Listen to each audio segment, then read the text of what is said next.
Hey guys, I'm Ty with Muscle Wiki. Welcome to the Dumbbell Wrist Curl Simplified. We'll be going over some form, some tips and tricks, and stuff not to do. So first, the proper form. Here I'm using my knees. I'll show you a different way to do this exercise here in a second. You want to drape your forearms over the edge of your knees, let your wrists fully extend, and then try to point your knuckles up toward the ceiling. Now I'm a little short, so I pull my heels up off the ground so I don't have to lean all the way forward. If my feet were flat, I'd have to lean forward and round my back a little bit. So if that's the case with you as well, pull your heels up off the floor to give you a little more room. And then from there, again, flex and extend.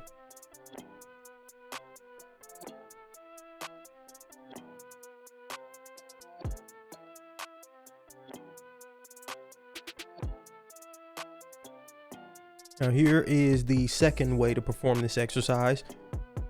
Arms draped over a bench. Now I personally prefer doing it this way. It's just a little more comfortable and lets me focus on the form a little bit more so than otherwise.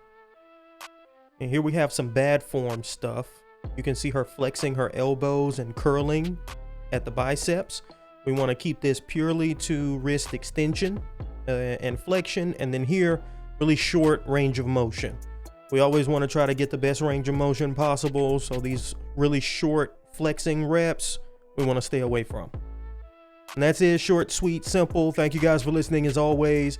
Please like, comment, subscribe. Let us know what you'd like to see next, and I'll catch you next time with the next one. Be safe.